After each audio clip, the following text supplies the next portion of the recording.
Man, this is Vijay Satya. Welcome to BS Dumdam Adda YouTube channel. Warner is Raju Karnool. ఈ రోజు మన special guest social మీడియాని ఒక ఊపేసినటువంటి Uppal Balu. Hi అండి, నేనండి ఉప్పల్ బాలు అండి, గోవా అరంగల్ బీచ్కి వచ్చానండి అని ఫేమస్ అయ్యిండు. ఈ మధ్య షాక్ అయ్యారా అంటూ ఇంకా డబుల్ ఫేమస్ అయ్యిండు. బిగ్ బాస్కి వెళ్ళాల్సింది, కాకపోతే చిన్న మిస్టేక్ ద్వారా తప్పుకున్నాడు. అసలు ఏంటి, ఎలా బిగ్ బాస్ మిస్ అయిందని అడుగుదాం, ఓకేనా? నమస్తే ఉప్పల్ బాలు గారు. నమస్తే సత్య. బిగ్ బాస్ లో చాలా మంది వెళ్ళారు, బిగ్ బాస్ 9 వాళ్ళందరికంటే నీ క్రేజ్ డబల్ ట్రిపుల్ ఉంది, కానీ నువ్వెందుకు వెళ్ళలేకపోయినావు? నాతో కూడా ఒక దరిద్రం ఉంది, దరిద్రం వల్ల నువ్వు వెళ్ళలేకపోతున్నా అంటున్నావు. ఎవరా దరిద్రం? వైజాగ్ సత్య. కాదు, వైజాగ్ సత్య వల్లే నువ్వు ఈ రోజు ఈ స్థితిలో ఉన్నావంట కదా. చెప్పుతో ఏబిసిడీలు కూడా రాని నిన్ను సెలబ్రేట్ చేసిండట కదా. ఆయన ఫేమస్ అయినప్పుడు సత్యనే లేడు అసలు మార్కెట్ లో. నిన్ను సినిమాల్లో పెట్టింది వైజాగ్ సత్య అంట, నిన్ను పెద్ద పెద్ద స్టూడియోలో కూర్చోబెట్టింది వైజాగ్ సత్య అంట, నిన్ను పెద్ద పెద్ద ఈవెంట్ లో పెట్టింది వైజాగ్ సత్య అంట. టాపు ఆ డబ్బు కొట్టుకుంటున్నావు, నువ్వు కూడా కొట్టుకో. సరే, అది పక్కన పెడదాం. మరి బిగ్ బాస్ 9 ట్రై చేయలేదా? అగ్ని పరీక్ష ద్వారానే వెళ్ళలేకపోయినావా? అంటే వెళ్దాం అనుకున్నాను అగ్ని పరీక్షకు, నేను ట్రై చేసిన సత్య. ఇంకా నెక్స్ట్ 10లో తీసుకుంటున్నారు. కామన్ మ్యాన్ గా అయినా సెలబ్రిటీకి వెళ్ళాలనుకుంటున్నా. ఈ సంవత్సరం అదృష్టం నాకు ఫలిస్తాను కోరుకుంటున్నా. మరి బిగ్ బాస్ 9 అంటే ఈ బాహ్య ప్రపంచాన్ని, ఈ బావల్ని, ఈ అక్కల్ని, ఈ ఫ్రెండ్స్ ని, చుట్టాలి అందరినీ వదులుకొని ఉండగలవు 100 days అక్కడ? నా షో కంపల్సరీ ఉంటాయి. ఎందుకు, నా గెలుపు కోసం నేను ఏదైనా సాధిస్తాను, నా ప్రజల కోసం, నా ఫ్యాన్స్ కోసం నేను ఏమైనా చేస్తాను. కంపల్సరీ వెళ్తాను బిగ్ బాస్ కు. సో ఒకప్పుడు నువ్వు ఆఫీస్ బాయ్, టీ కప్పులు కడుక్కునేటోడు. అట్లాంటి టీవీ 9 స్టూడియోకు గెస్ట్ గా వెళ్ళావు. టీ కప్పులు కడుక్కునేటోడు అని రెస్పెక్ట్ లేకుండా మాట్లాడద్దు. కానీ ఒక యాంకర్ అయినంత మాత్రం ఈ నో టాకింగ్ చెప్పు. ఫన్నీగా ఫోన్ అదే విధానం ఉంటుంది. యూ రెస్పెక్ట్, టేక్ రెస్పెక్ట్, చెప్పు తెగుతలేదు. ఓకే ఓకే, సారీ అండి. టీవీ 9 స్టూడియోకి ఒక గెస్ట్ గా వెళ్ళి ఇంటర్వ్యూ ఇచ్చి వచ్చావు. గెస్ట్ లేదు, ఇంటర్వ్యూ తీసుకున్నారు. అది ఎలా, ఇది ఒక అద్భుతమే కదా కవా. సో ఎలా దీనికోసం చెప్తావు? నేను బాగా కష్టపడి టిక్ టాక్ లో ఫేమస్ అయ్యాను కాబట్టి టీవీ 9 పిలిచింది. ఇంత క్రేజ్, ఇంత రావడం, ఈ బాబు ఎవరు, ఈయన గురించి తెలుసుకుందామని టీవీ 9 వారు పిలిచారు అప్పుడు. అలాగే జబర్దస్త్ లో రోజా గారు, నాగబాబు గారి ముందు మంచి పెర్ఫార్మెన్స్ చేసావు. అవును, అది కూడా నా అదృష్టం అనుకుంటా. ఇలా చెప్పుకుంటూ పోతే ఎన్నో అద్భుతాలు జరిగాయి నీ లైఫ్ లో. సంపూర్ణేష్ బాబు గారితో సినిమాలు యాక్ట్ చేసావు, వెన్నెల కిషోర్ గారితో చేసావు. ఈ మధ్య కాలంలో కూడా చాలా సినిమాలు చేస్తున్నావు. ఈ సినిమాలన్నిటికంటే కూడాను బకాసుర రెస్టారెంట్ అనే మూవీ, ఆ మూవీలో షాక్ అయ్యారా అనేది నీ డైలాగ్ ని అది బిగ్ స్క్రీన్ మీద చూసుకోవడం, అది కూడా ప్రసాద్ మల్టీప్లెక్స్ లో సినిమా చూడడం, ఎలా వర్ణిస్తావు? నీ అనుభూతి ఎలా ఉంది? నా అదృష్టం. ఆ మూవీ కూడా నువ్వే తీసుకెళ్ళావు. అప్పుడు నాకు హెల్త్ బాగాలేదు కూడా నువ్వే తీసుకెళ్ళావు. Thank you. మూవీకి తీసుకెళ్ళాను కదా, మూవీలో నువ్వు పెట్టావు అనాలి. మూవీలో నువ్వు పెట్టలేదు, వాళ్ళు పిలిచారు, అవసరం ఉంటే నువ్వు తీసుకెళ్ళావు. నీకు డైరెక్టర్ తీసుకెళ్ళాను, నీకు తీసుకెళ్ళానా? డైరెక్టర్ పిలిచారు, తీసుకెళ్ళింది నువ్వు, పేమెంట్ ఇప్పించింది నువ్వు, ఆఫర్ ఇప్పించింది నువ్వు. కానీ నీవు విలువలే, వాళ్ళు పిలిస్తే నువ్వు తీసుకెళ్ళావు. సరే, అలాగైతే మధ్యలో నేనే కదా తీసుకెళ్ళి. అది కరెక్ట్. సో ఒక ఆఫీస్ బాయ్ గా ఉన్న నువ్వు ఇప్పుడు టీవీ రంగాన్ని వెళ్తున్నావు. సోషల్ మీడియా అంటే తెలుసు కదా, ఒక ఫేస్బుక్ కావచ్చు, ఒక యూట్యూబ్ కావచ్చు, ఒక ఇన్స్టాగ్రామ్. సెలబ్రిటీగా నేను సెలబ్రిటీ యాంకర్. నన్ను క్వశ్చన్ నువ్వే చెప్పుకుంటూ ఆన్సర్ కాదు, నీకు చెప్తున్నాను.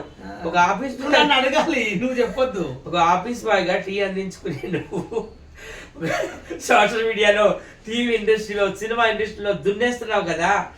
సో ఏంటి అసలు, ఎలా ఇదంతా జరిగింది? అసలు ఎవరిని ఇన్స్పిరేషన్ గా తీసుకున్నావు? వైజాగ్ సత్యాన్ని ఒక ఇన్స్పిరేషన్ గా తీసుకున్నావా, లేకపోతే ఎవరిని తీసుకున్నావు? నీలాంటి తీసుకుంటే నాకే దళిత్రం.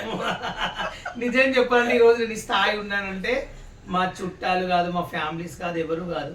నేను నిజంగా ఫస్ట్ ఎంక్వైరీ చేసుకున్నదంటే ఎవరంటే నా ఫేవరెట్ ఎవరు తెలుసా? నీ పేరు చెప్తే నాకు వాంతికి వస్తుంది. ముంబేద్కర్ అండి. ఇప్పటికి ఇంకా నా వయసు నిండా 16, చేటికి మాటికి చేస్తూ చుట్టూ కూరాలి అనుకుంటా. ముంబేద్కర్కి నాకు బాగా బిగ్ ఫ్యాన్ అండి. నేను పోగిర్ సినిమా విలేజ్ ఉన్నప్పుడు చూశాను అన్నట్టు. పోగిర్ సినిమా ఇప్పటికి ఇంకా నా వయసు, ఆమెను చూసి ఐటమ్ సాంగ్ లో ఫిఫర్ అయినా. ఓహో, ఎంత మంచి ఇన్స్పిరేషన్. Okay okay. తర్వాత బాలు, నువ్వు ఎక్కువగా ఫ్యామిలీ కోసం కష్టపడతావంట కదా. మీ ఫ్యామిలీ, మీ అక్క వాళ్ళ ఫ్యామిలీని, మీ చెల్లి వాళ్ళ ఫ్యామిలీని, మీ అన్ని వాళ్ళ ఫ్యామిలీని, మీ అమ్మగారిని అందరు నువ్వే నీ భుజాల మీద మోస్తావంట కదా. మొత్తం ప్రపంచం అంతా ఈ విషయంలో నేను అప్రిషియేట్ చేస్తుంది. చెప్పు, మీ ఫ్యామిలీ కోసం. నిజం చెప్పాలంటే ఆర్ట్ఫుల్ గా నేను ఏదైనా ఓపెన్ గా మాట్లాడితే ఓపెన్ గా చెప్తాను. నేనైతే నిజం చెప్పాలంటే మా ఫ్యామిలీ కోసమే, నా లైఫ్ లో మా ఫ్యామిలీ తర్వాతనే నా లైఫ్ లో ఎవరైనా బావలు అక్కలు ఎవరైనా సరే. ఎందుకంటే నన్ను పెంచినందుకు మా అమ్మ, మా చెల్లి, మా అక్క. ఇప్పుడు ఇంటి వాళ్ళు ఎంత ఇన్ని రోజులు పట్టించుకోకుండా మనం ఎంత చిన్న చూపు చూసినా, మనం ఎంత అన్నా ఎప్పటికైనా ఫ్యామిలీ. ఎందుకంటే మా అమ్మ నన్ను కష్టపడి పెంచి ఈరోజు ఉప్పల బాలని తెచ్చింది. అలాంటి తల్లిదండ్రులను ఎప్పుడు మర్చిపోవద్దు. కొందరు ఏంటంటే మధ్యలోనే వదిలేస్తారు, డబ్బు ఉందని అహంకారము, పైసలు ఉన్నాయని చెప్పి అహంకారము, ఈ ఇంటికి కొత్త కోడలు వచ్చిందని అహంకారం అని తల్లిదండ్రులను రోడ్డు మీద వారేయడం, అనాథ హాస్పిటల్లో పెట్టడం అలా చేస్తారు. కానీ అలా ఎప్పుడు చేయదు. ఎప్పటికైనా తల్లి గుర్తుపెట్టుకోండి.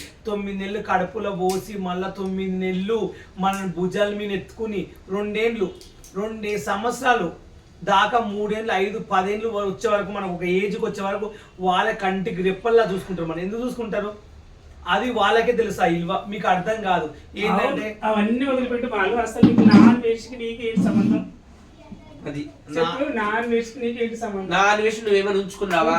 నీకు మొబైల్ ఎందుకు ఇచ్చాడు? ₹1,00,000 ఇప్పుడు ఇంతమందికి ఎవరికి నీకు ఎందుకు ఇచ్చినాడు? నాన్ వేసి నాకు మొబైల్ ఎందుకు ఇచ్చాడు అంటే నాను ఉంచుకున్నందుకు. గోవాలో కలిసారంటగా అప్పుడు ఎప్పుడైనా ఎక్కడ కలవదు. నాన్ వేసి అనేటోడు ఎవడో నాకు తెలియదు. నాకేంటంటే నాకు మెసేజ్ చేసి నేను గీఎఫ్ చాలా మందికి 90 ఫోన్లు ఇస్తాను, నీకు కూడా ఒకటి ఇస్తా అంటే మంచి నువ్వు బెట్టింగ్ అప్పుడు చేయలేవు కదా, నాకు అది నచ్చింది, నీలో ఇంతమంది ఫాలోవర్స్ ఉందని చెప్పి ఇచ్చాడు. థ్యాంక్స్ అండి అని చెప్పాను. అంతేగాని నాకు ఆయన ఎవరు కూడా నాకు తెలియదు. మొబైల్ కావాలని అడిగినామంట కదా, వీడియో చేసుకోవడానికి లేదు, నాకు మొబైల్ కావాలని అడిగినామంట. నేను ఎప్పుడు అట్లా ఎవరిని అడగలేదు. ఇప్పటి వరకు సోషల్ మీడియా అడగండి, ఎవరైనా నాకు అది ఇప్పియండి, లేదా నాకు ఎవరైనా ఇది పెట్టని చెప్పి ఇప్పుడు నేను అడుకోలేదు. అలా పరిస్థితి వస్తే నేను డైరెక్ట్ నేను అడుకున్నాను చెప్తా. నాకేం దొంగతనం లేదు, అడుకోవడం ఏం తప్పు లేదు.